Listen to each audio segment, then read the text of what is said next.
What's up, everybody? Sorry if you came here for a fishing video, but today is not about that.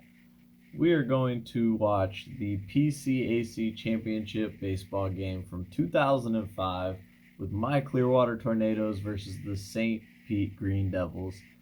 This game was actually awesome because our principal's son was on the other team, so we had to go ahead and take him down for the championship. But again, just uploading this for some of the guys on the team. What's up, boys? Haven't seen a bunch of you in a long time. Miss you guys. Loved watching this. Hope you like it as much as I did because it was really fun to rewatch. So putting this up on the YouTube channel so you guys can check it out whenever you want. Peace. Oh, and one more thing. If any of you guys come on here talking smack that you could hit my pitches, say I was pitching slow, any of that stuff, 100%, we can meet at the field. I'm ready. Let's go. Welcome to Bright House Networks Field, home to the Phillies and Clearwater Threshers. But tonight, it's the home of the PCAC Baseball Championship between the highly ranked St. Petersburg Green Devils and the Clearwater Tornadoes. Hello, everybody. I'm back. It's Eric Keaton, back with Catch 47 Tampa Bay Sports Television and the game of the week. It is the PCAC Baseball Championship, North versus South County here in Pinellas. Let's bring in my broadcast partner. And like another 13 teams wishing they could be here in this game, in his first year from Seminole is Rob Francis. This is a big game tonight. Absolutely, without question. Anytime you get a chance to play in your PCAC championship, whether it's basketball or football or soccer, it means something for your school. Although the game doesn't mean anything towards your, obviously, tournament opportunities, you still get that chance to put on that. Quit hyping Minner up. He sucks. They are 20-2 on the season, the St. Petersburg Green Devils. According to Coach Futch, trying to become the first South County team since 1991 to win the PCAC Baseball Championship. Now, Rob, these teams basically played each other the other day over at Jack Russell. It was a very tight ball game. Clearwater lost it 6-3. An interesting story about this game is the catcher for St. Petersburg. He's also the son of the principal of Clearwater, Vince Grasso. Outstanding ball player. Absolutely, and a pretty interesting story tonight, obviously. Vince is a kid that is recently committed to South Florida Community College to play for Coach Rakipi down there in Avon Park, and actually my catcher's going there as well, Nick Stanley. Same type of kid, gritty, hard-nosed, plays the game the right way, works hard, and competes. So he should be pretty interesting to see tonight. Having an outstanding season is Doug Banks' Clearwater Tornadoes. They come in tonight with a record of 18-6. They will be the #1 team in their 5A9 district when the district playoffs start next week. As I said, they lost to St. Pete in their last game just a couple of days ago, 6-3. An interesting story tonight is Doug Banks will not be here managing the team. His brother Chris Banks will take over at third base, but they still have Banks suspended. If anyone remembers what he did, let me know. Probably kicked some dirt on an umpire or something. Probably told him he sucked. Looks pretty bright for the Clearwater Tornadoes, and he's done it all year. Produces runs, find ways to make things happen, and another fun kid to watch play. That guy is sexy. Man, are you looking good? PCAC Baseball Championship.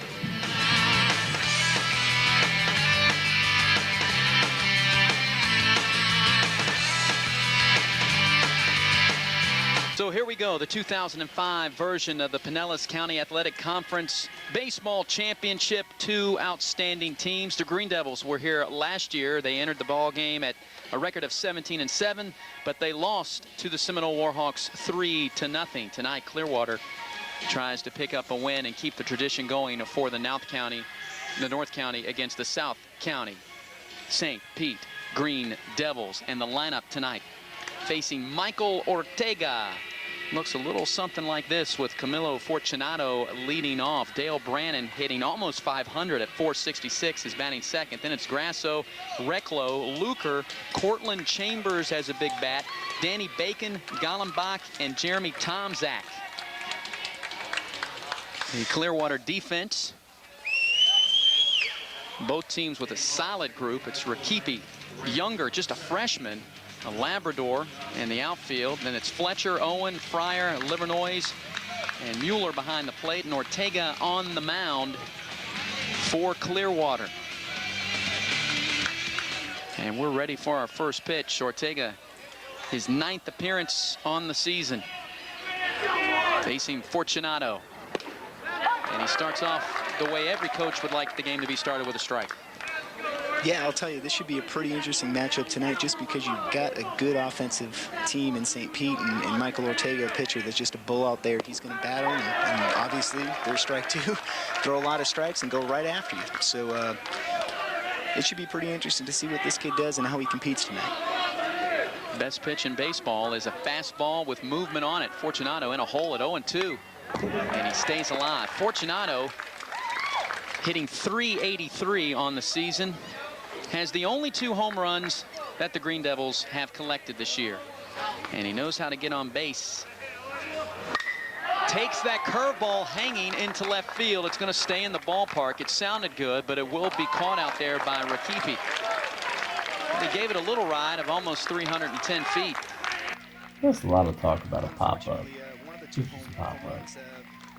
Fortunato had hit actually was against our Seminole team over at their Miller Huggins Stadium about 2.5 weeks ago. We went 8 innings with them, and 1 pitch later, 1-0 home run, game over. Did that one stay in the ballpark, or? No, it definitely, well, yeah, it ended up staying in the ballpark, if you want to call 430 feet in right center gap something in the ballpark. But he hit it well, and it went, and is the reason why he hits leadoff. It definitely, he can scoot. You probably have more inside the park home runs down there than you do over the fence home runs. Well, you got a lot of legends about Babe Ruth over at that place, and even a guy with probably who did not have blazing speed got his share of inside the park home runs, especially being left-handed going the other way there. Dale Brannon is on his way to the University of Connecticut. You saw his numbers, and I was not fooling around. I said he's almost hitting 500. It's 466. It's Nintendo-like. He sends this bouncer over to the shortstop, and it goes off the glove of Cale Owen. I said both teams played pretty good defense. I got that from both coaches, but an error has Brannon on board. Well, I don't necessarily know if you want to call that ball an error, because that took a pretty nasty hop on the edge of that infield. Let's see the replay here. Yeah, that definitely scooted up and over. Tough break for Clearwater early in this game. We'll wait for the official scorekeeper to put it up on the board, but here's Vince Grasso, as I mentioned. Yes, his father is watching Grasso send this one to center field, and it will be caught out there by that a boy Timmy. Let's watch that one again. The Clearwater principal, Nick Grasso, watching his son line that shot into center field. He's rooting for both teams tonight. If that gets by, we might be seeing an inside the park home run here at Bright House Networks Field. There's 2 down. Well, Nick definitely did not get cheated on that swing. I'm sorry, Vince did not get cheated on that swing. He got put a good charge into that thing and hit definitely right back up the middle hard. That's all you can ask when you're 3-hitter. Brandon did reach on an error, and he's got a pretty good lead over there at first base now with 2 down, as Livernois will continue to keep him on because Brandon is a steal threat with Adam Recklow at the plate.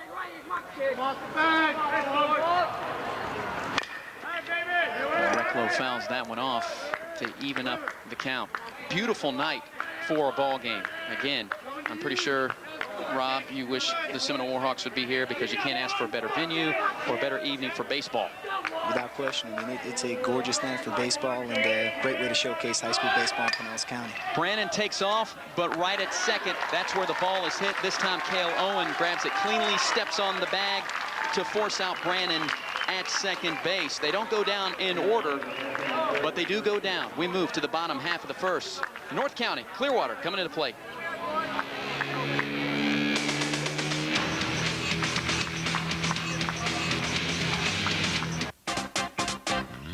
Monday through Sunday. Bottom half of the first inning, Adam Recklow, the big right-hander for the St. Pete Green Devils, ready to face this lineup by the red and gray. The Clearwater Tornadoes will send up the pitcher, Michael Ortega. That's kind of unusual. The pitcher and the senior leading off, Cale Owen, who was very active in that top of the first. And then it's Minner and Labrador, Booth, Rakipi, Fletcher, Mueller, Livernois, and Tim Younger, the freshman center fielder, who probably saved a very big inning with that catch of the line drive by Grasso in the top half of the first. As far as the defense behind Recklow, they'll have Charlie Gollenbach, Bacon, Fortunato out in left, center, and right. Then around the horn, it's Luker, Brannon, Tom Zach, Chambers. Grasso is behind the plate. Recklow on the mound making his 10th appearance, but a little less than 27 innings pitched because Coach Futch really has a system of rotating his guys in and out of the game. that really bodes well this time of year. You get an opportunity to keep guys rested and fresh, and not having to rely on that one horse really gives you an opportunity to, if a guy doesn't have it, throw somebody else in with some experience. Grounder to Brandon usually is gobbled up like a Hoover vacuum, and it is on that play as well. 1 down.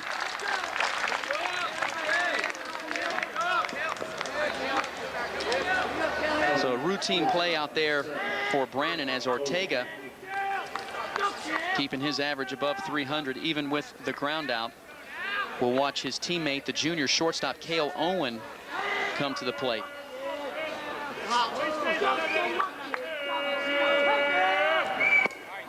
An off-speed pitch misses outside. You look at the way the outfield is lining up. They do have the center fielder Danny Bacon shaded to the left and in out in center field, as they're not expecting much power out of Cale Owen. Again, Clearwater only 2 team home runs. No knock on Cale over here, but just because he is setting up that defense to go the other way doesn't necessarily mean that he's a weak hitter or doesn't have power. A lot of times coaches will try to line up a defense according to how they're going to pitch a certain kid. I know that both teams do a great job of doing their homework here and scouting, and I'm sure they've got something on Owen that makes them think that he's going to work the left side of the field. Well, Reklo has fallen behind. He is trying to knock that outside corner, and he's missed it. And now he finds himself behind 3-1. And he gets one right back to him. So Owen hustles down the first, and Reklo with the easy put out thrown over to his teammate Chambers.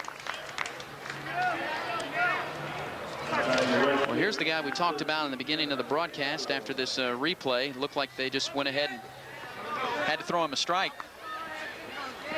Absolutely. You don't want to put anybody on base with that free pass. It's a coach's worst nightmare, and definitely something the pitcher wants to avoid at all costs. The junior, Minor Labrador, he has one of the 2 home runs. Watches this one bounce up and in. That 424 average.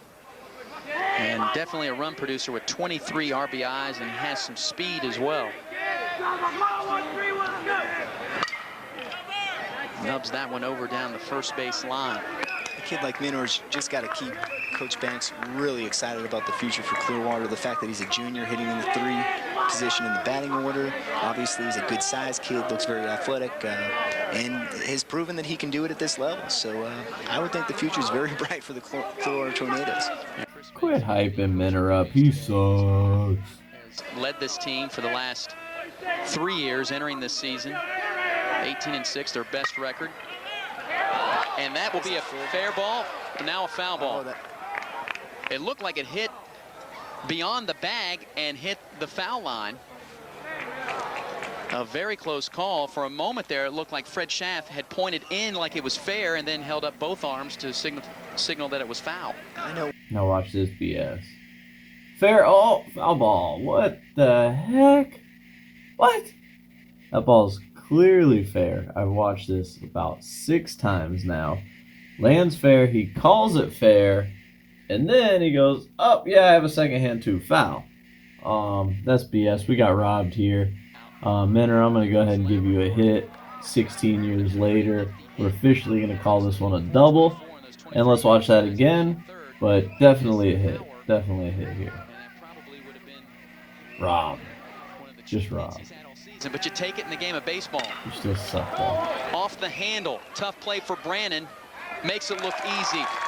They go down 1, 2, 3. The fans will still be talking about that foul ball down the first base line. Did it cost them a base runner? Doesn't matter. We move to the top of the second. We have no score.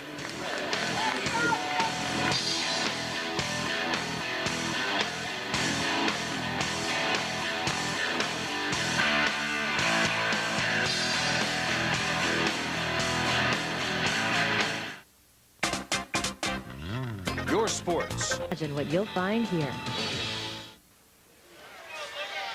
Well, Ryan Luker, Chambers, and Bacon to lead off the top of the second. This ball is one hop down to the first baseman, Livernois, and he makes a nice play on Ryan Luker. So the game moving rather quickly as an easy play for the first baseman.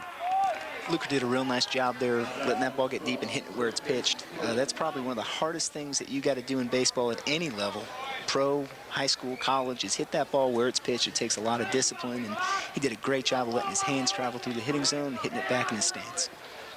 And Cortland Chambers watches that pitch. I'm not sure if it was a two-seam fastball that got away or possibly trying, you've seen a knuckle curve. We'll just kind of forego it, but it just slipped right out of his hands. But Ortega on the season making his 9th appearance. As Chambers fouls that one off. 48 1/3 innings pitched for Michael Ortega.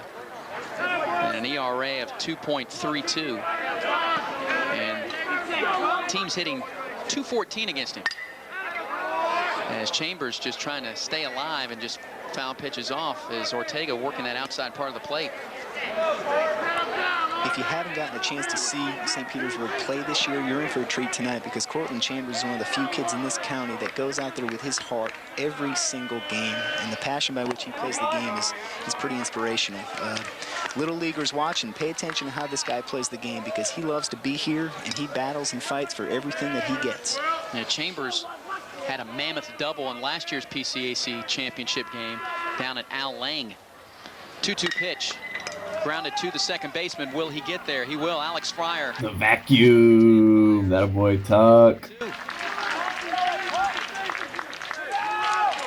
Good little play ranging to his left. Infielders are definitely earning their meal money tonight. A lot of ground balls early. So that will bring up after Chambers.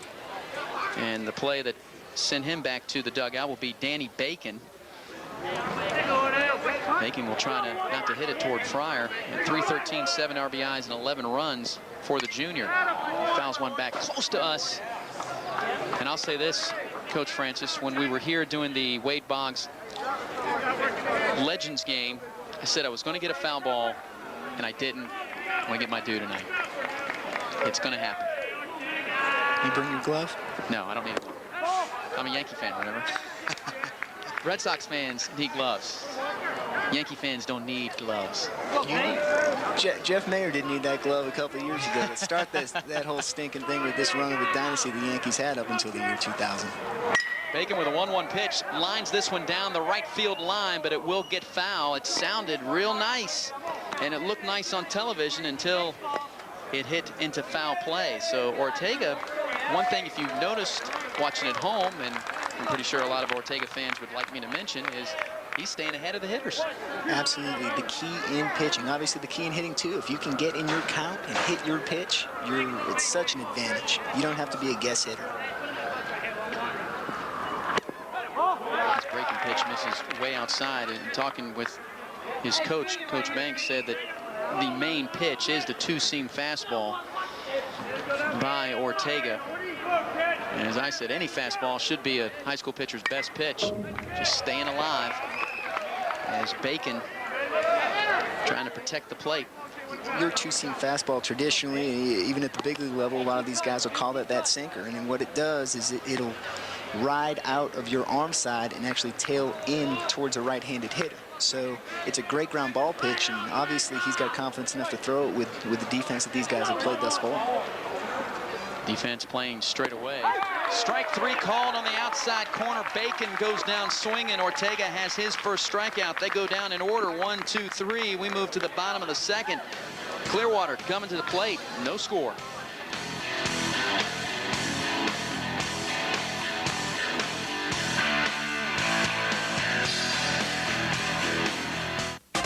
Networks exclusive. 4, 5, and 6 hitters to face Adam Recklow, undefeated on the season. He also has 2 saves and that ERA of 2.10, with teams hitting only 183 against him. And one of the better stats that I see in his numbers is that you did not see is 2 wild pitches all season long for a high school pitcher. That says to me he has some control. It also says something to me about the guy catching him too. Vince Grasso behind the plate. So Michael Booth, the number 4 hitter, hitting only .212, but his on-base percentage is almost at the 400 level. He took the loss on Wednesday when these two teams played each other. It was a 6-3 ball game in which St. Pete won their 20th game of the season. Grounder, high chopper to the third baseman, Luker. Awkward looking throw, but Chambers is there to flag it down. It was a 6-3 ball game. It was tied 3-3 until St. Pete put up 3 more runs in the top of the 6th and went on to win that ball game. So right now we're seeing pretty much the same contest, a defensive game, not much hitting. Well, what you got here are 2 of probably the best teams in the county as far as playing infield defense. I mean, these guys make the routine plays, and you know, a shortstop like a Dale Brandon, who's one of the better players in the county, certainly makes your infield defense even that much better when you can pull out a phenomenal play here and there. Edmon Rakipi, 12 RBIs on the year. Takes that one inside, almost hit him. We probably got, what, maybe another 2 innings of this shadow being an issue with the hitters. If you can see on TV, the part of the mound where the pitcher's releasing the ball is actually in the sunlight coming through the stands. At home plate, you've got a lot of shadows, so not an easy time of night to hit, and obviously that's holding true thus far. Been an easy time to be on the mound when you get that soft liner back to you, as Reklo takes care of the 5th hitter that he has faced. A little soft liner back to the mound. Those are always the best when you're pitching and basically unprotected. So here's Justin Fletcher to face the right-hander. Justin Fletcher, a junior, hitting around 257. As a team, Clearwater hitting 265. Down the third base line, but it will roll foul. Would you say also your team in Seminole, Coach Francis, and Clearwater and St. Pete are teams that manufacture runs? Well, I wouldn't necessarily call it manufacturing as much as I would really call it the importance of a philosophy that preaches on base percentage and finding ways to get on the bag. I know that we do a pretty good job of that, and anytime you can get on base, you can try to make things happen. Adam Reklo has faced 6 hitters. All 6 hitters have went back to the Clearwater dugout without reaching base. We head to the top of the 3rd as we speed along in this 2005 PCAC Baseball Championship. No score between the Green Devils and Tornadoes.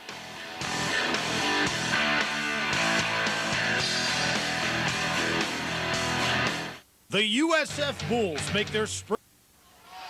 8-9, and then the leadoff man, as Ortega delivers a strike to Charlie Gallenbach, an 11th grader that plays left field, just a tad under 300. Grounder over to second baseman FLAIR, and FLAIR has a couple of chances and a couple of assists. Stop hitting the ball to Tuck. It's not going to work out. That man is a vacuum. Cut it out. Will come up, and you can probably hear the fans are here to support their schools.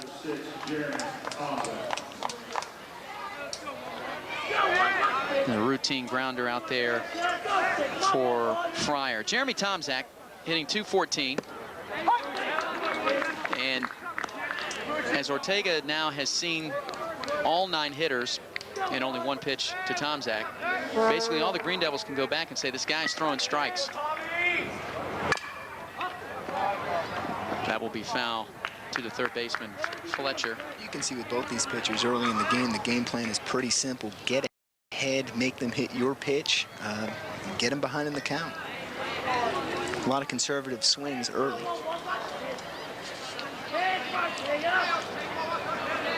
Tomczak in a hole at 0-2. Time to choke and poke. Lifted up toward the second baseman, and again it's FLAIR. He had to run aways for that one, and almost looked like it was going to fall from our angle up here at the broadcast booth, but FLAIR, he measured it up.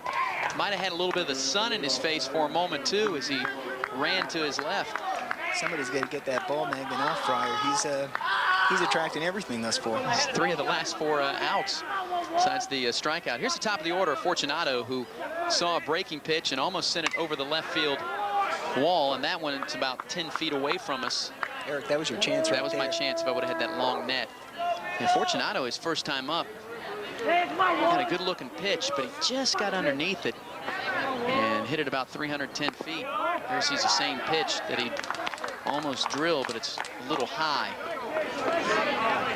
It'd be interesting to see if there's an adjustment that these St. Pete hitters make So the shadows you were talking about. You can see from that, if we can go back to that last angle there, you can see the actual mound is in the dirt, is in the dark. Where the ball is released, where the pitcher strides is in the light. That makes it difficult to hit. You're seeing a different color baseball coming at you. 2-2 to count to Fortunato, and 2 outs here in the top of the third. Neither team has a hit. The vacuum, Fryer. We thought it was Dale Brannon, but instead Clearwater has a vacuum as well. Maybe it's not a Hoover. Maybe it's a Kenmore. Still looking for a hit. We move to the bottom of the third. It'll be the 7th, 8th, and 9th hitters coming up. Mueller, Livernois, and Younger for Clearwater.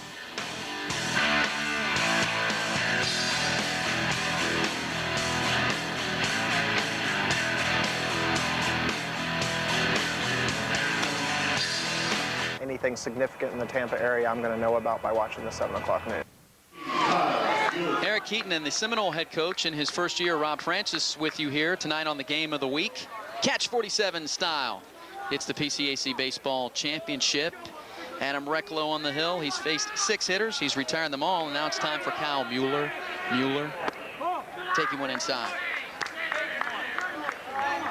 Kyle Mueller, the junior catcher. Low average, but he does have the big home run. The 2nd home run for the Tornadoes. And a big cut. And he was looking for it there, too. I would think that most of the young high school players, whether it's last year at Al Lang, Clearwater getting to play over Jack Russell, they play in an environment like this, and they're like, oh, yeah, here we go. I think a lot of these kids, too, most of these guys play baseball year-round, and between showcases and college camps, they're used to being, the better ball players in the county are used to being in this type of an environment. So I don't think it's a big, wow, you know, look at where I'm playing, as much as it's an opportunity to maybe do something unique in a pretty cool situation. Well, Recklow has had 4 baseballs hit right back to him, and none of them very hard at all. In fact, no baseball has left the infield yet, as number 7 is retired by Recklow. He's done a nice job tonight of fielding his position. Sean Livernois takes a strike. As Livernois crowding that plate. He likes to get close to the dish up there. As you look at some of his numbers on the year. And a swing he'd love to have back. He's quickly in the hole. 0-2.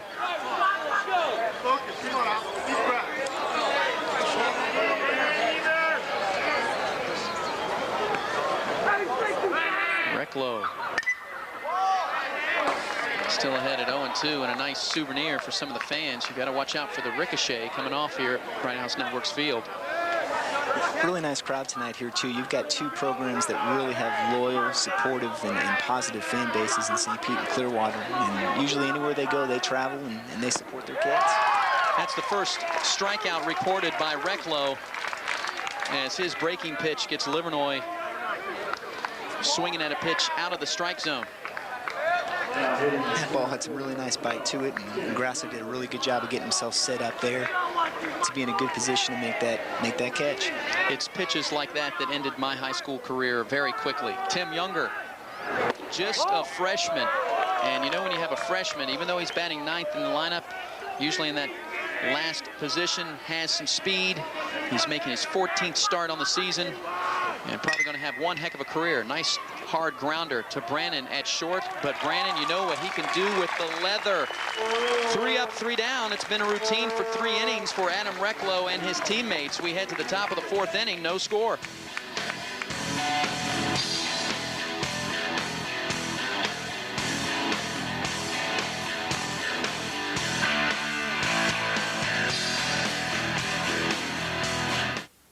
Clock fish block on Catch 47. Get on board and let's go fishing. It's the Average Angler Adventures with Glenn Pla and his crew. Also, be sure to check out the Bay Area. Absolutely free. This video is jam-packed with The top of the 4th, and through 3 innings of work, Not much to show except one strikeout. He hasn't allowed a hit. He's had one error behind him. He's thrown 32 pitches and 24 of them are strikes as he faces Dale Brandon. Brandon trying to bunt his way on. A beautiful looking bunt down the third base line. The throw is not in time as Brandon shows you his speed and his baseball knowledge. I'll tell you what, excellent execution all the way around. The third baseman, Justin Fletcher, that's really all he can do is try to get there. Obviously, Ortega makes the throw, and the stretch by Livernois is just phenomenal. Still staying on the bag and made a great play there. It was a decent play by Ortega. He barehands it, plants and fires, except Brandon just too quick. Grasso, a clean base hit in between third and short, and the first two Green Devils are on board to start the top of the fourth. Back-to-back hits, our first hits of the ball game. Now, he smoked that one into left field. Just like his first at bat, he does not get cheated early in their count. He's looking to hit that ball as hard as he can and does a nice job staying short and compact to the baseball and hitting it hard to left field for a single. I don't want to toot my own horn, but it goes back to what I said earlier. I said if you go back to the dugout and say the guy's throwing strikes, go up there looking to hit.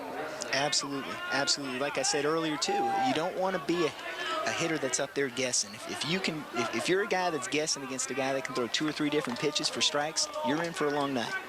And here's Adam Recklow looking to sacrifice both runners over, and that will go foul as Brandon and Grasso will have to move back. Usually the catcher has a courtesy runner, definitely with 2 outs, but Grasso is out there running his own 90 feet gassers as he goes back. And Recklow, even though he's batting fourth, sometimes this is what you have to do. Oh yeah, I mean, you're in a nothing game. You're halfway through. You've only got 12 more outs to play with. And this is a great situation. Oh yeah, that's 2 all day, baby. Turn it. Ooh, ooh, yeah. Come on, you can't hit the tuck. Can't hit the tuck. You're out. Grounded into a 4-6-3 double play as Brandon moves to third. And once again, the second baseman for Clearwater doing a good job of keeping that magnet in his glove and making good plays. Yeah, Alex Fryer, I don't think I've seen anything like this in a while. The majority of the baseball is going toward his position at second base. So here's Ryan Luker.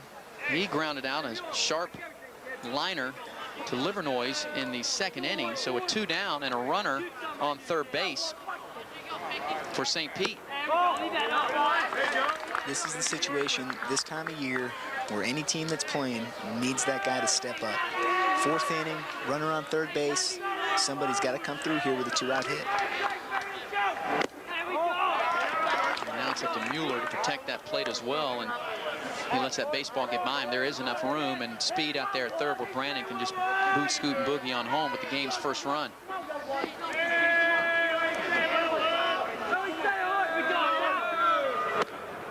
Luker watches a strike, obviously on 3-0, taking all the way. Cortland Chambers is on deck if Luker can get on or keep the inning alive with a hit or a walk. This is a short one hopper to the shortstop. Ooh, that one hurts. Let the record show. Should have got out of this inning. No run.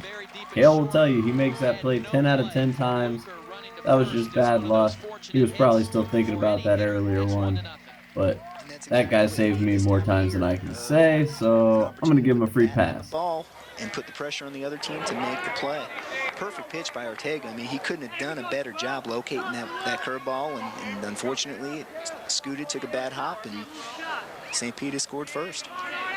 Dangerous bat with Chambers at the plate, and he sends this one down the left field line. Will it get past it? Will get past the left fielder, Rakipi. He could not keep it in front of him. Rounding third and coming home is Ryan Luker. Luker makes it 2-0 Green Devils.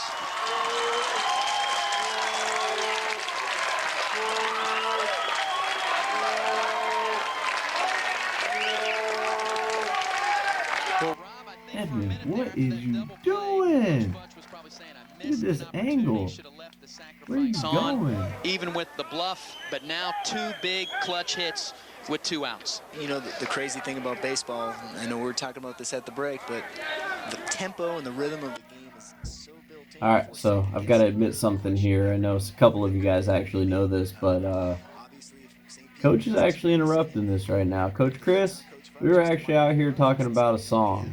So whenever I'd start struggling, give up some hits, look a little tight, or like I was getting aggravated, Mueller was out there. Give me a song that we could both start singing together. A lot of times it was getting jiggy with it, so we just start singing, getting jiggy with it, and both get on the same page, be ready to go. So yeah, we were over here having our own little conference. We were fine. Coach came out to have a conversation with us, make sure I was all good. Told him, yeah, man, I'm fine. We're just getting our song on, and let's go get an out. Scoring all the way from first. Of course, he was moving as soon as the ball was hit with 2 down. So here's Danny Bacon with still a runner in scoring position after Chris Banks visits Ortega.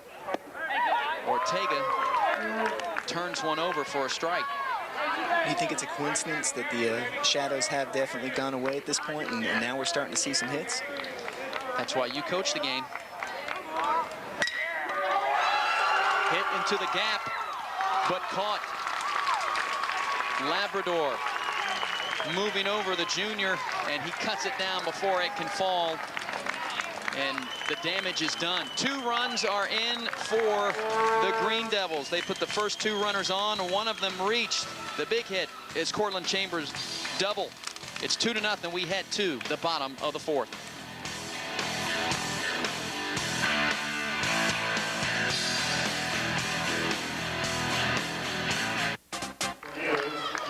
So Adam Recklow hoping that the shadows will not treat him as they treated Michael Ortega, or hoping that our statistician Keith Prevost and our graphics operator Demetrius Koromilas will not put up the font what you just saw, because you're saying, having a coach up here in the broadcast booth with me, Rob Francis from Seminole, you're very superstitious. Well, and the fact that I've been a Red Sox fan my whole life has something to do with that psyche. But yeah, unfortunately, you might have broke the cardinal rule there and thrown it in there. You do it again. Adam Recklow, if you're watching this game tonight, I'll make sure to get your graphic and your stat guys' mailing address. And if there's something you got to send them later that might be ticking, if it don't go well for you, by all means, you might want to think about that. It is the top of the order. 1, 2, and 3 here in the bottom of the 4th. Ortega, Owen, and Labrador, all of them grounded out. 2 to Brannon, and 1 a little comebacker to the mound by Cale Owen. No baseballs left the infield for Clearwater. But, you know, Clearwater has been in this situation all year, obviously playing a tough up-county schedule against teams like Palm Harbor and Dunedin and Countryside and Eastlake. They're not expecting to roll over here. Backhand play by Luker, long throw, dug out by Chambers. All right, I might have got away with one there by calling myself safe and pretending. It was pretty close. Bang, bang. Tie goes to the runner. I'm going to give that one to myself. And so the first hit and first runner reaches base for the Tornadoes. I'll tell you what, that's probably as deep as the throw you're going to have to make as a third baseman. And Luker did an outstanding job of catching first, setting, making a solid throw across the diamond, and just not enough on it. Andrew Rilling is pinch running. I don't know what he's talking about. That is not Andrew Rilling. That is Merkman, John Merkel, fastest man alive, ready to steal some bases. And I believe we're about to hear about Merkel's boner, which is the best part of this whole It is announcement. number 5, John Merkel, at first base as the courtesy runner. How you doing, John Merkel?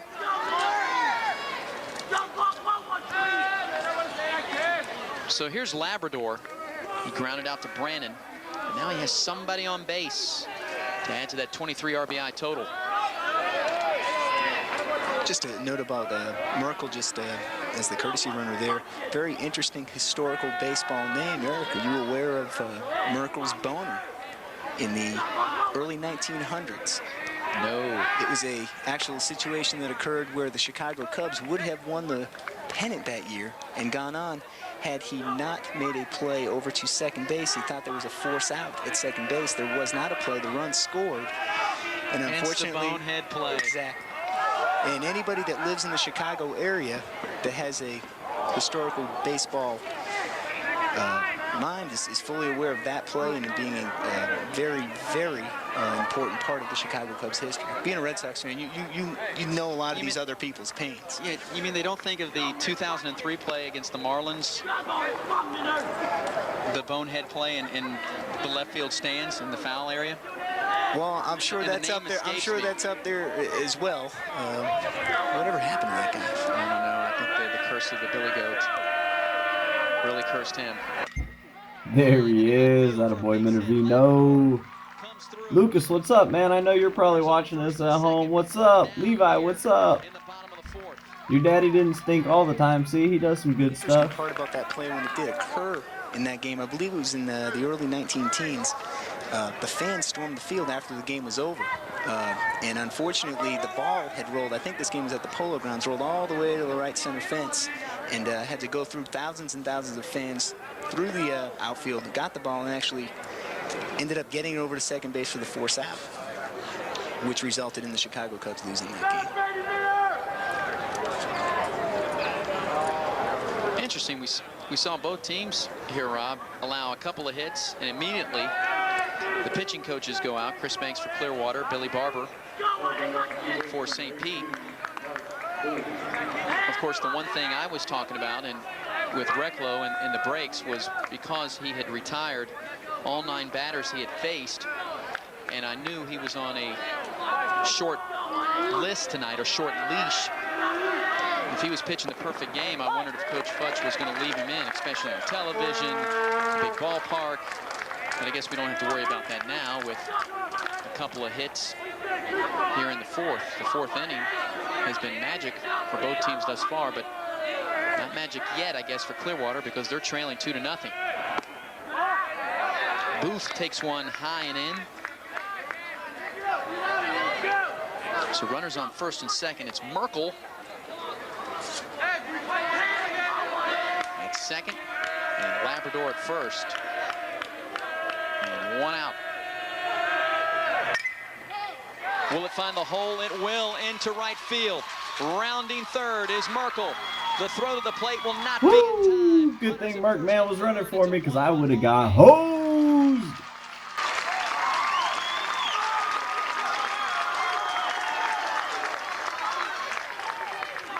Fine piece of hitting by Booth there again, just showing the discipline that both of these teams have. Outside pitch did a nice job of letting it get deep, look to go to the right side, and that's all you need in that situation. That's going to score 99% of runners from second base at the high school level. Edmon Rakipi now with runners at first and third and one down, trying to stay out of the double play ball. If he can hit one, get a base hit, obviously he'll tie the game, but or a long fly ball to tie it up. From the stretch now is Recklow with runners at first and third, and first pitch swinging was Rakipi. Rakipi, another strong, athletic kid in the middle of the order for Clearwater. Probably looking to get something here straight that he can hit a mile. Or at least 360 feet. That'll work. The old step to third and throw to first, with about 200 third base coaches and first base coaches telling their Tornado players to get back. 2-1. Runners at the corner. Rakipi at the plate. One down. Grasso does a good job of keeping it in front of him and keeping that first and third situation. This is really when you have to have a solid backstop, because runners at first and third, so many times, it's almost like a given. You know you're going to steal second base, and then you get 2 runners in scoring position, but a good catcher will prevent that. And the stat that you mentioned earlier in the game, the fact that Recklow has only had 2 wild pitches, again, might be a testament to what Grasso's done. Make it 3, make it a tie ball game. Beating the throw to the plate. It is in time. No, it's safe. The throw's in time, but the tag's not there by Recklow. On cue with the wild pitch. As Booth moves up to second.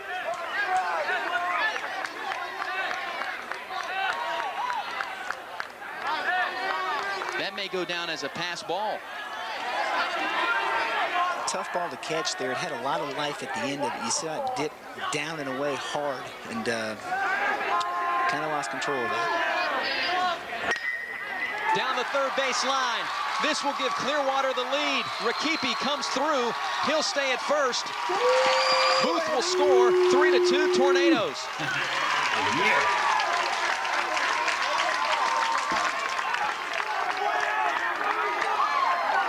Rakipi did a nice job with his hands there, let that ball get out in front and really got a good swing on it. As you can see, his hands stay inside the baseball, which is going to allow him to pull that down the left field line. And Clearwater, a team that has done it all year long, continues to fight and battle and claw and scrap for everything they get. And there's a reason why they're playing in this game tonight, and it's a credit to their coaches and how hard these players play. Sun goes down. Bats come out to play. Teams are no longer playing in the shadows. Big cut by Justin Fletcher. That was a really nice aggressive swing. Looking to do something there 0-0 and just didn't have it timed perfectly. 4 singles have led to 3 runs for Clearwater. And again, Fletcher with the swing and a miss, 1 down. Top of the 4th, it was 4 hits and 2 runs for Recklo's team. But Clearwater answering with 3 of their own here in the bottom of the 3rd.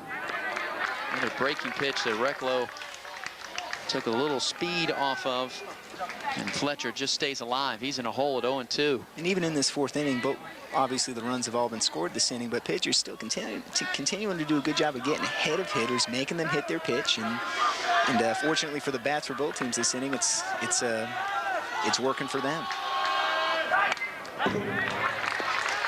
Fletcher tried to fist that one off the plate. He's trying to get a signal over there from Coach Banks. All that is just a smoke screen to hit the ball, put it in play, stay out of the double play. Let's keep this inning alive. See if we can't get another pitcher in here. It's strike 3. No throw down to first base. It's occupied by Rakipi. 2 down here in the bottom of the 4th.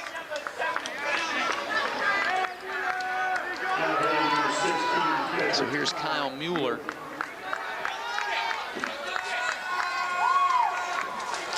Nice job by Grasso there. You saw the legs got out. He got wide, kept his head over his chest, and did a nice job of blocking that ball, which is a great pitch. Couple hops to Brannon. He makes sure it's in the glove. Makes sure of the toss over to Tom Zach. Damage is done. 1 is left. 4 singles. A pitch gets by the catcher, and it allows 3 runs to cross the plate. The 4th inning had a total of 5 runs scored, 3 of them by the Tornadoes. They have the lead as we move to the top of the 5th.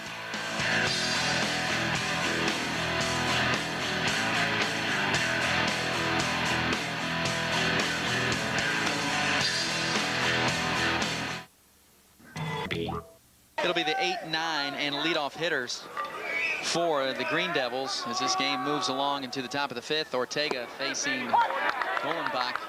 A grounder to who else but Fryer, the second baseman, is only a time up tonight in the top of the 3rd. Will it be another one? Fryer to his right.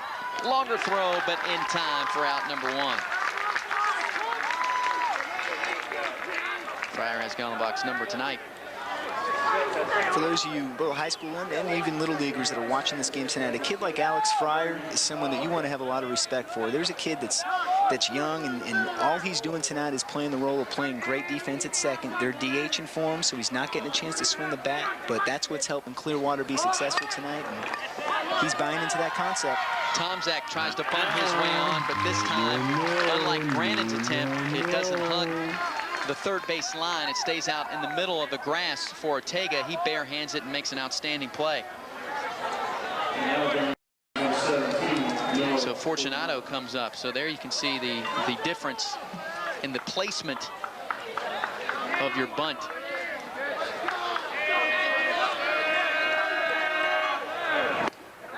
keep in mind, too, Michael Ortega is, when he's not pitching for the Tornadoes, is actually playing shortstop for them. So you've got a pretty good athlete out there that does a nice job of fielding his position, whether it's at shortstop or obviously tonight on the pitcher's mound.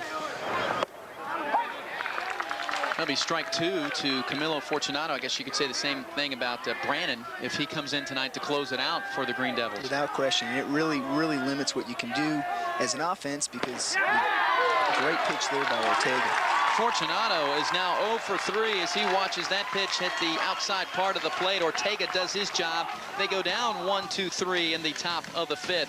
We move to the bottom half. It'll be the 8, 9, and 1 hitters coming up for the Tornadoes, and they have the lead.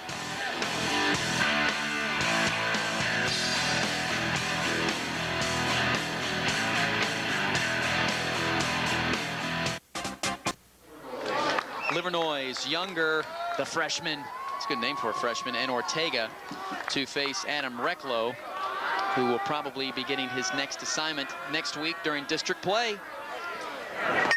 High chopper will be taken by the third baseman. Hey, it ain't pretty, but we'll take it. We will take it. Good job, Liver. At the last second, and Brannon had no play, so the leadoff man is on. Tough play right there for Luker. You've got a situation where you don't want to get that in-between hop, and it's really difficult to get a read on that, especially at a field that's not your home park. You see the replay right here. He's just banging it into the ground, and he gets through. Each team now has an error, and here's Younger. Younger grounded out to Brannon, his only plate appearance in the 3rd. He's trying to move Livernois up to second with the sacrifice. We're getting ready to talk about both teams' districts, probably 2 of the better competitive districts in the entire Class 5A. Absolutely. I know that for Clearwater, they're going to play the winner of the Countryside Eastlake game next Wednesday. That's a district semifinal game for them. The winner would obviously qualify for regionals. Recklow gets a second opportunity and guns down Livernois running to second base. Recklow almost lost the handle on it, and Livernois looks like he might have pulled something as he'll try to run it off, but Younger will be down at first, but the sacrifice is not executed, and so it'll still be 1 down and a runner at first. Nice job with Recklow staying with that ball. That's a tough play to make, considering that the runner's taken off as soon as that bunted ball is read down on the grass. Once he reads it down, he's in a full sprint to second base. Livernois will walk back and try to walk out the kinks. You're talking about Clearwater, that's District 9 in Class 5A. Your district is District 10, and really both districts could have surprises for the championship game, and there's really no clear favor. You have #1 seeds, and St. Pete will be a #1, and St. Pete will be a #1, but really no #1 seed could make it. Oh, I mean, this time of year, you just got to go out there and hope that you're as prepared as you can be, and that the experience you've had during these 24, 25, essentially practice games has put your guys in a good position to be successful. And yeah, you start looking ahead and thinking about what you're going to do if you get this matchup or that matchup. I mean, it'll drive you nuts. You just got to go out there and play your game as smart and as hard as you can, and hopefully you get some breaks, and you know, the ball goes your way. Ortega singled and scored a run. Hard grounder to Luker at 3rd. To throw to second is in time for 1. On. Come on, get the trailer off your back, Ortega. What are you doing? High school baseball, that's pretty impressive when you can hit it to 3rd and turn it like that. Luker to Tomzak to Chambers. 5 innings complete. And high school baseball, that's when we stretch. Actually, we should have did it between innings, but we'll do it now as we head to the top of the 6th. 3-2, Clearwater on top.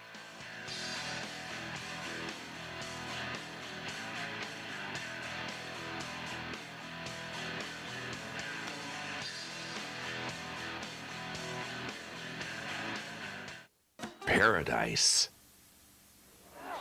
Back here at Bright House Networks Field, the kids allowed to run on basically the outfield grass behind the fence here. Of course, whether you're attending a Threshers game or a high school baseball game, it's one of the better seats in the house.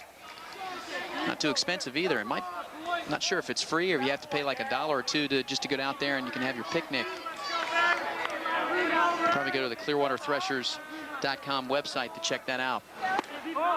Brannon takes a pitch high. He's bunted his way on for a single and scored the game's first run in the 4th. He's also reached on an error. And Ortega just misses with that outside pitch. Dale Brandon is a playmaker, and he's probably the catalyst for this St. Pete team. As he goes, they go. And obviously, the one inning that they've scored, he led off that inning getting on base. Takes a strike. He'll be headed out to the Big East to play some baseball for Connecticut. Means he could be making a trip back down here to see South Florida. Yeah, him and Turgeon from Dunedin will both be going up there. They actually will be roommates, from what I've been told. I know that some of our guys over at Seminole are friendly with a lot of these kids on St. Pete, and Dale's a close friend with some of our guys, and I think he's made that pretty clear to them. So good to see Pinellas County represented in the Big East. He's been up 3 times. He's been on base 3 times now. As Ortega very careful with Dale Brandon, but he just put the tying run on to lead off the 6th. And with Grasso coming up, who has not been cheated tonight. I believe he's only had 2 swings. He's lined out very hard and deep to center field, and he singled his last time up. Could the hit and run be on? It is not. Doesn't get all of this one, but will it fall for a base hit? It will not, as the freshman, Tim Younger, Yes! comes in and makes a That's what I'm senior talking time about, play. Timmy. 1 away. Good play, good play. Well, you call him a freshman if you want, but like you said, that is a senior type play. And this time of year, if you can be a young player on a squad like Clearwater, playing against great competition and playing with that type of confidence, man, you're definitely going home with a smile on your face. Now we're hitting and running as Brandon moving with the pitch, and this one's going to get by the Minner, right where fielder. are you This game is going? gonna be tied. Where? Brandon was moving with Running the down the pitch. line, It the ball's goes in the all way right to center wall. gap. Brandon ties the game, and in the third Oh, we base, picked on you for this one for is the years and hitter, years, Brandon and it's going to Recklow. start all over So the again. pitcher helping Nice his route, cause, and we're Magellan. tied at 3. Pretty nice piece of hitting there, hitting and running on the first pitch. The ball gets through the right side, and I don't know what happened out in right field. I know that this is a really quick playing surface, and it just scooted by. Yeah, Labrador out there, I'm not sure if he even saw the ball. I mean, it was hit very hard.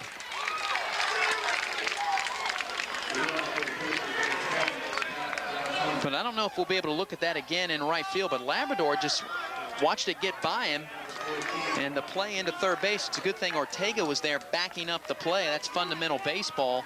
Otherwise, it could have been a 4-3 lead. Well, the game is tied. A courtesy runner's on for Recklow. The infield is in, and this short chopper to Fletcher will be the second out of the inning as Luker is retired. Yeah, that play by Ortega there, backing up third base, shows you how well coached the Tornadoes are by Doug Banks. That, at this point, may be the play of the game, because if that ball gets through and past him, St. Pete's probably up by 1. Don Antoni is on as the courtesy runner at third base. He represents the go-ahead run. At the plate is Cortland Chambers. Had a clutch hit the last time he had a runner in scoring position. This is lifted up to Rakipi in left field, and it will be the final out of the top of the 6th. A leadoff walk leads to a run, the tying run for the St. Pete Green Devils. We move to the bottom half of the 6th. This championship game all tied at 3.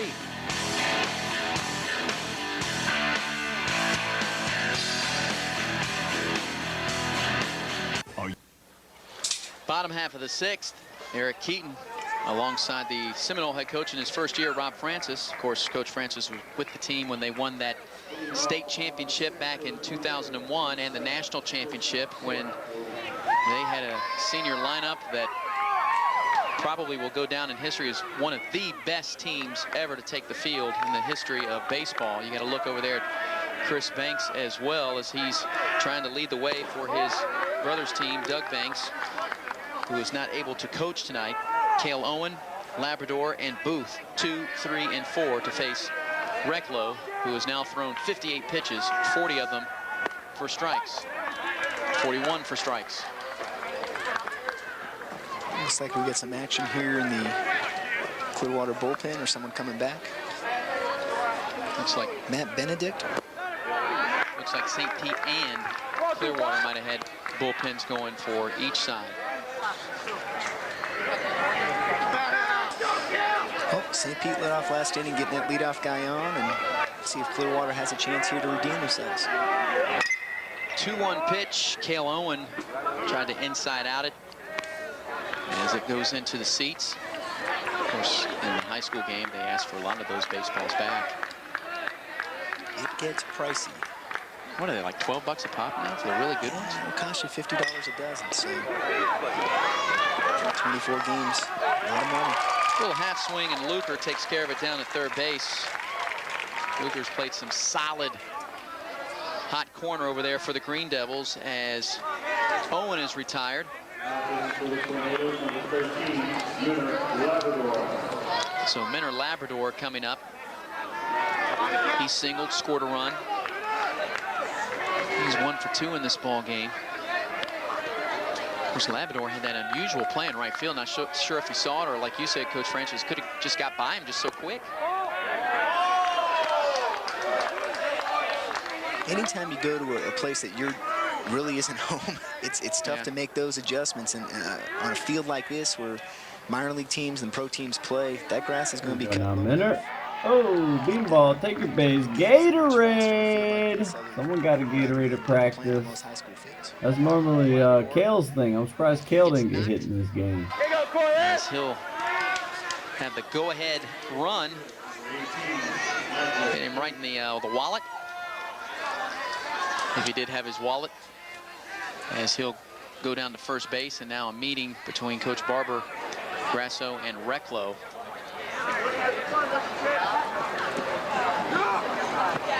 The great thing about both these teams, and tonight's a great example of it, is a situation where you've got teams that battle.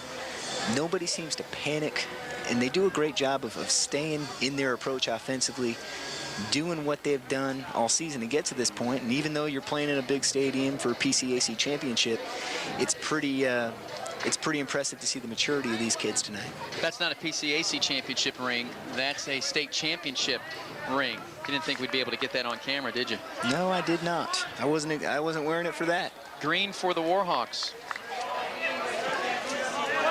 Again, that team had, what, 5 guys drafted? 5, 6? That season we had 6 guys get drafted. Off that team since, I believe it's been 8. So pretty special club, a lot of talent, and a lot of good kids. And of course, last year, the Seminole program went to the Final Four and ran into a pretty good team. Yeah, kind of similar makeup, that Jacksonville team. 2 first-round draft picks, and Billy Butler, and what was that pitcher's name? I forget, but he was a 17 pick in the country. And they battled. I obviously wasn't part of the program, but was certainly there and saw a pretty good game.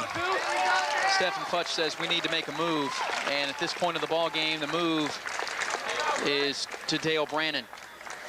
They'll go with their ace and put him on the hill as Recklow and the infield will move around. We'll get it all sorted out for you as we have 1 down here and a runner on first, and a tie ball game in this championship. We'll get it sorted out and come right back here on the Catch 47 Game of the Week.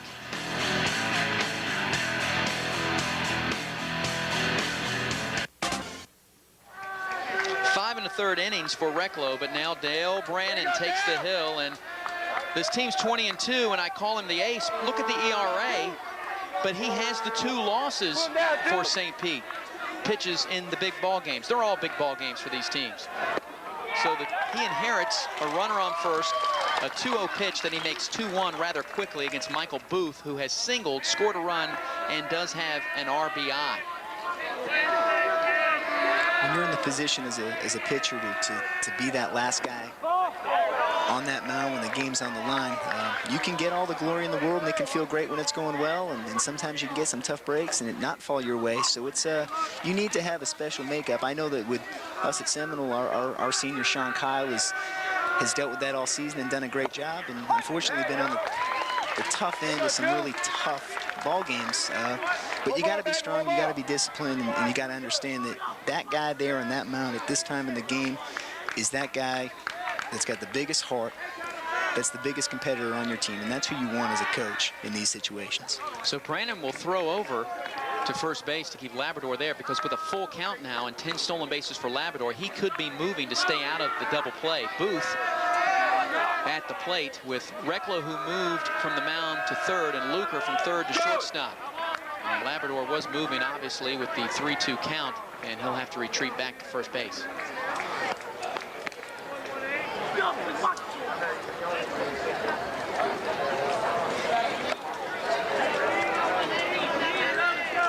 Labrador does have some wheels as he is on first. Recklow's hitting him with the ball. Goes again on the 3-2 pitch, trying to stay out of that double play. He will. Luker's throw from shortstop is in time, so there is 2 down here in the bottom of the 6th. But in scoring position is Labrador at second. Well, we've talked about this all night. Situations this time of year where players have to step up and want to be the guy to be in the situation to win the game. And you couldn't ask for a better situation right here for Mr. Rakipi coming up to the plate. Rakipi does have a single and an RBI. Had a soft liner back to Recklow.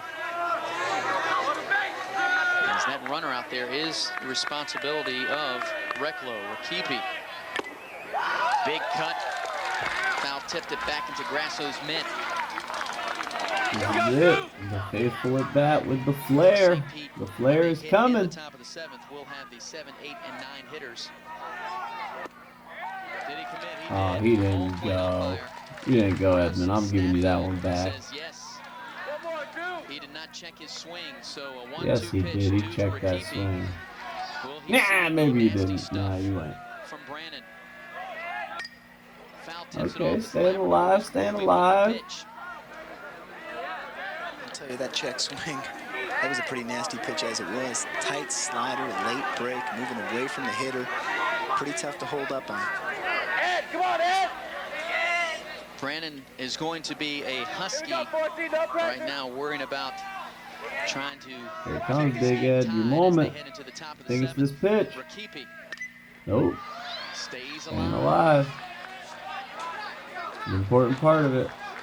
No Got South Coach County Princeman team over has there won at the first base PCAC cheering you on. championship since 1991. Can't even tell you guys our Dixie Collins conversations before I batted. According to Coach Banks, Clearwater hasn't been to the championship since 1996. Of course, they were kind of sure about that. Whew. I did Trying to not straighten it remember out this as at bat Rakipi being keeps this moving it long. over a little, about 5 feet at a time. So if you can get that one into fair play, Fighting them off, staying you'll alive. have a go-ahead RBI. Well, there's God, no I secret love here watching on this, any knowing ball what's that's hit coming. through the It's infield. best. He's scoring. Never gets old either. I've seen this like 10 times. Rakipi is holding that right hand out. He wants to make sure that he gets enough time to be set up on this 1-2 pitch with 2 outs. Ooh, good eye, good eye. Dangerous taking in that situation, but good After eye. Rakipi, if he should reach, it will be Justin Fletcher, who's 0 for 2. Deucers are wild on this pitch. The FLAIR! Get down, baby. Let's go. Let's see this beautiful slide by Minner. Woo! 16 years later, and I still feel it. I love it. The FLAIR. There's Princeman patting you on the back. He knew you could do it. Probably saying something crazy in your ear right now. We won't talk about that. And both of them have been go-ahead runs. Oh, look at that. Drops it in there. The beautiful slide by Minner with the theatrics that were totally not necessary. But it was Fortunato with the credit, left man. hand touches the base. Excuse me, Labrador. Fortunato threw it from right field. He had a pretty good gun out there from right field, but Labrador gets in. That's it. You see it on my face right there. I knew it was over. Looked at the camera. I said, no, that's it. That's it. That's all we needed. Game. Let's go. Let's go get this W. The job. Stayed alive with every 2-strike pitch. We move to the top of the 7th. Number 14 has given the North County the lead right now.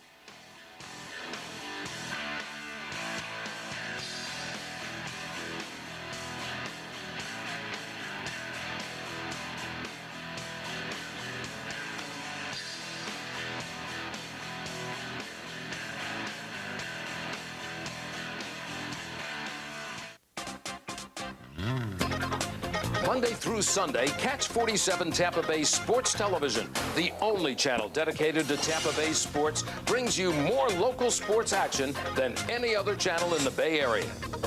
7 days a week, game time at 9 is your only source for the best in local prep and college buzzer-to-buzzer game coverage. The pros start here on Catch 47, Tampa Bay Sports Television, a Bright House Networks exclusive.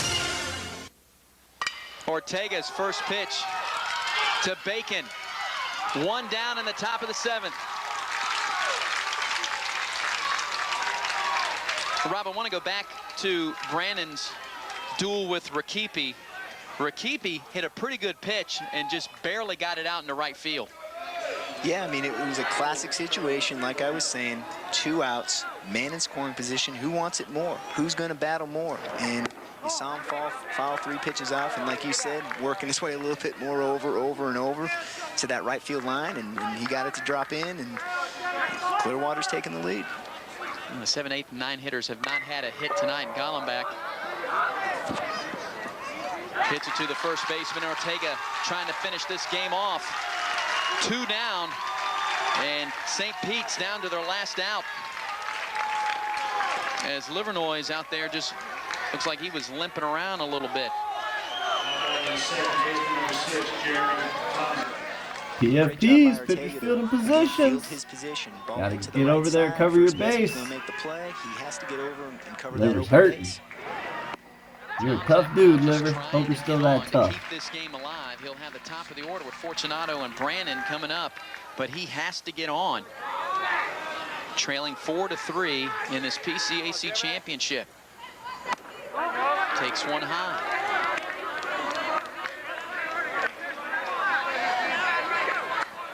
Again, entering this inning, the 7, 8, 9 hitters had not been on base, had not had a hit. Ortega started it, trying to finish it. Swing and a miss, and the Green Devils are down to their final strike. Tough two-seam fastball right there. You saw the late diving action. Let in the water. Time to make a pitch. His hands, and that's what makes that pitch so effective at this level. Curveball. Nope, fastball. Up and in. Ball to who else but right to Fryer. Got him. Clearwater Tornadoes. Liver on one leg. PCAC baseball champions. Feels like yesterday, boys. Feels like yesterday. Got Mueller in there. Left. And Mac. Devo, I see you in there. A little boost. It means an awful lot for Clearwater to get this win. What these Ryan, I two see teams you in there needed in to the do tonight, line. what they did Quite very blurry. effectively was play I'm looking at good, even less quality than you guys are right guys in now. But situations Ryan Goodman, I see you in there somewhere. And you saw a lot of great, outstanding execution, hustle. Love and, it. Love it. There's a Goodman, lot of there's energy in Mert, this game. Definitely a fun game to watch. Willie. And hats off to Clearwater for being the 2005 PCAC baseball champions. 6 plays tonight for Alex Fryer at second base, including a double play, as Tomczak is the final out of the ball game. Ortega started it. He'll improve to 6-2 with the win. Adam Recklow is now 6-1 on the season. He takes the loss.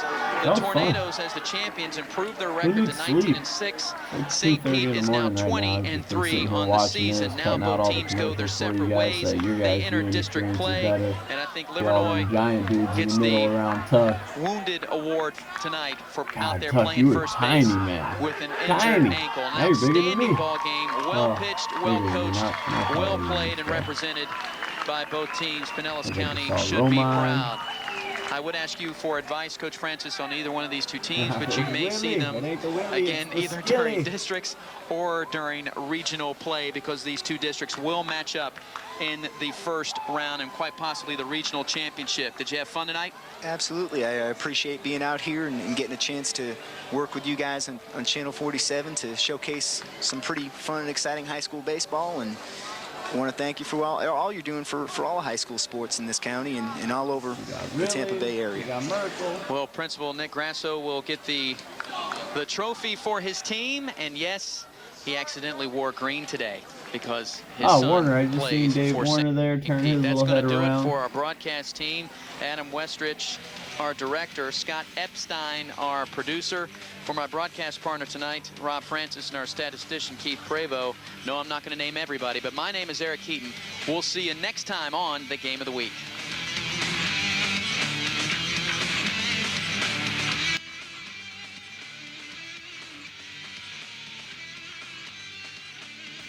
If any of you somehow that came here for a fishing video are still here, thanks for sticking around.